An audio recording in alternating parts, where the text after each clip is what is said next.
탄수화물 중독, 단맛 중독은 있어도 소금 중독은 없잖아요. 뭐 설탕, 빵이나 과자, 사탕. 끊을 자신이 없어요. 동안도 끊을 자신이 없어요. 부터 해야 되죠?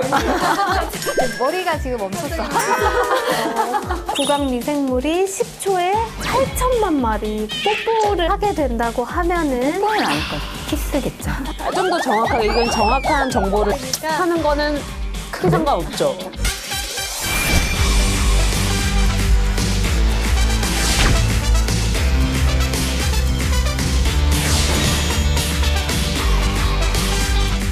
안녕하세요. 차이나는 닥터스 치과교정과 전문의 김다솜이입니다.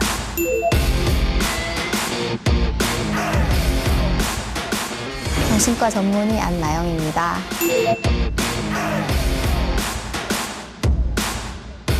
산부인과 전문의 이청아입니다.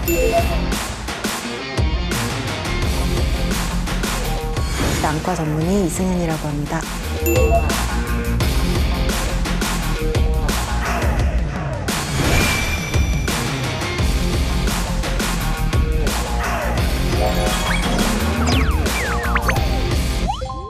오늘은 음식에 대한 주제인데 단 음식이 더 몸에 해로울까 아니면 짠 음식이 더 몸에 해로울까 이런 주제예요. 한마디로 말하면 단짠. 치과에서 말하자면 이거는 치과를 모르는 사람도 누구나 정답 알 것 같아요. 단 거다. 왜냐하면은 맨날 뭐 치과 가면 듣는 말이 애기들한테도 단 거 먹지 마라. 이제 충치라는 거는 치과적인 용어로는 치아 우식증이라고 표현을 하는데요. 세균이 당분이나 이런 걸 분해해서 산을 발생시키는데 pH가 5에서 5.5 이하로 떨어지면 치아 표면이 탈회가 되면서 이제 우식이 생기는 거거든요. 그렇기 때문에 단 게 훨씬 치아 건강에는 안 좋다고 할 수 있고요. 보통 음식을 먹으면은 빨리 이를 닦는 게 좋다고 저희가 설명을 드려요. 말씀을 드리는데 이제 탄산음료는 예외라는 거. 탄산음료는 이제 pH가 뭐 대략 2.5에서 3.5 사이가 되기 때문에 탄산음료를 먹고 칫솔질을 막 하면은 그 산을 대고 치아에 막 공격을 표면을 하는 거죠. 그렇기 때문에 30분에서 이제 1시간 정도 있다가 양치를 하는 것이 좋고 바로 하면은 안 좋다. 똑같이 단 거를 먹어도 어떤 사람은 충치가 더 잘 생기는 경우들이 있고 어떤 사람은 충치가 안 생기고 건강하게 유지가 되는 분들이 있잖아요. 그런 차이는 왜 생기는 건가요? 그 19개월에서 31개월 사이에 주된 양육자에 의해서 이제 구강 내 미생물 환경이 결정이 돼요. 요거를 치과에서 감염의 창이라는 뭔가 거창한 용어로 그렇게 시기를 표현을 하는데 엄마가 후후 불어서 무언가를 떠먹여주고 이렇게 하는 거를 통해서 엄마의 구강 미생물 환경이 아이에게 정착이 되는 거죠. 인뽀뽀를 한다든지 내가 먹던 숟가락을 떠먹여 준다든지 이런 거 되게 조심하셔야 되고 그러면 감염의 창이 지나면 구강 미생물 환경이 바뀌지 않는 건가 궁금해 하시는 경우가 있는데 실제로 제 친구가 자기는 정말 충치가 하나도 안 생기는 사람이었대요. 근데 어떤 특정 여자친구를 만난 다음에 자기가 충치가 많이 생겼다는 거예요. 그래서 보니까 이게 둘이 너무 사랑하셔서.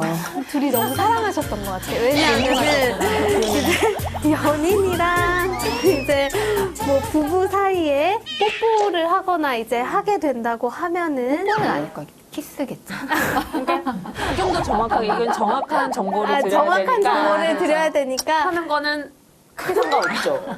그 상관없고 이제 어쨌든 간에 사액이 섞이는? 사액이 섞이는 그런 스킨십이 만약에 됐다고 했을 때 구강 미생물이 10초에 8천만 마리가 이제 공유된대요? 공유된대요. 그런 결과가 있어요? 그런 논문이 있더라고요. 그래서 나는 되게 괜찮았는데 어느 순간 내가 입속 뭐가 환경이 바뀌어질 수 있겠네. 바뀌어질 수 있다 그러면은 배우자 탓을 한번 해볼 수 있는.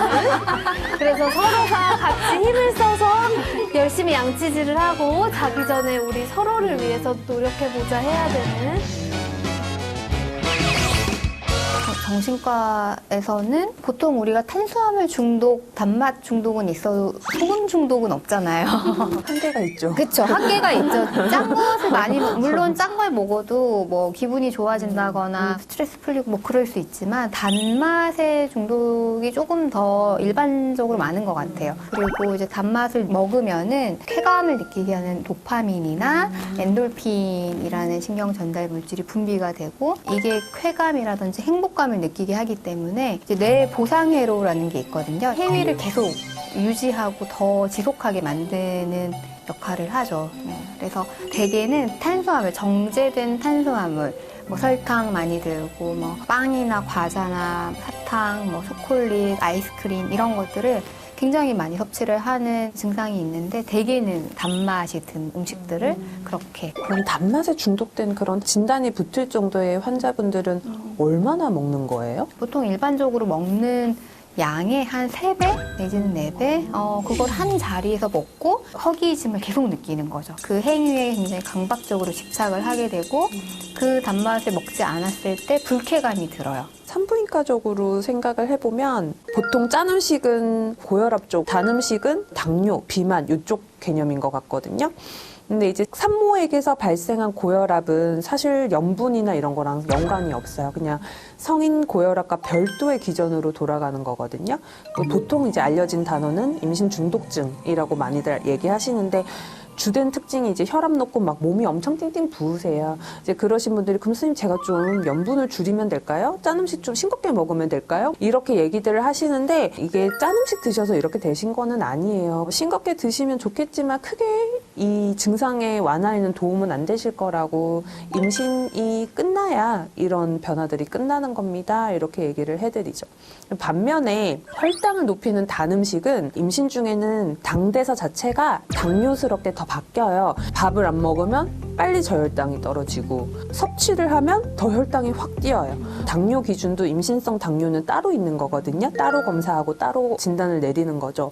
임신 기간에 한정해서 이제 그렇게 보는 건데 임신성 당뇨도 출산 합병증이나 태아가 나와서 좀 문제가 생길 수 있다든지 하는 부분들이 있기 때문에 전 사실 짠 음식은 산부인과적으로 크게 상관없고요. 단 음식은 직접적으로 좀 연관이 있죠. 그래서 전 단 음식이 제 관점에서는 더 안 좋은 것 같아요. 네.